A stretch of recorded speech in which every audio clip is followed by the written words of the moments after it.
महायुतीच्या सरकारकडून विकास कामांचा धडाका सुरू आहे। समाजातील प्रत्येक स्तराला न्याय देण्याचा महायुती सरकारचा प्रयत्न आहे। त्यामुळेच महायुतीच्या घटक पक्षांमध्ये अनेकांचा प्रवेश होतोय।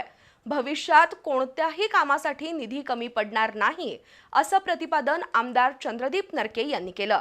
नागदेवाडी इथं उभारलेल्या हायमास्ट पोलचं उद्घाटन झालं, त्यावेळी ते बोलत होते। खासदार धनंजय महाडिक यांच्या माध्यमातून करवीर तालुक्यातील नागदेवाडी इथं 85 लाख रुपये किमतीचा सौर हायमास्ट पोल उभारण्यात आलाय। आमदार चंद्रदीप नरके, युवा नेते पृथ्वीराज महाडिक, गोकुळचे संचालक अजित नरके, राजेंद्र दिवसे यांच्या उपस्थितीत या हायमास्ट दिव्याचं लोकार्पण करण्यात आलंय।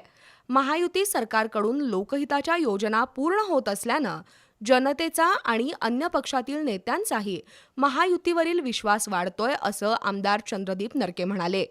तर या सौर हायमास्टमुळे ग्रामपंचायतीचं वीज बिल कमी होणार असून नागदेववाडी गावाच्या विकासासाठी खासदार निधी उपलब्ध असेल, असं पृथ्वीराज महाडिक म्हणाले। यावेळी राष्ट्रवादीचे जिल्हा उपाध्यक्ष मधुकर जांभळे, संदीप भापकर, प्रकाश दिवसे, कुंभी कारखाना उपाध्यक्ष राहुल खाडे, संजय पाटील, SR पाटील, यशवंत बँकेचे माजी अध्यक्ष एकनाथ पाटील, सरपंच अमृता पोवार, अरुण पाटील, लक्ष्मण पाटील, जयदीप पाटील, उत्तम गायकवाड, इंद्रजित मोहिते पाटील यांच्यासह VI ग्रुपचे सदस्य आणि ग्रामस्थ उपस्थित होते।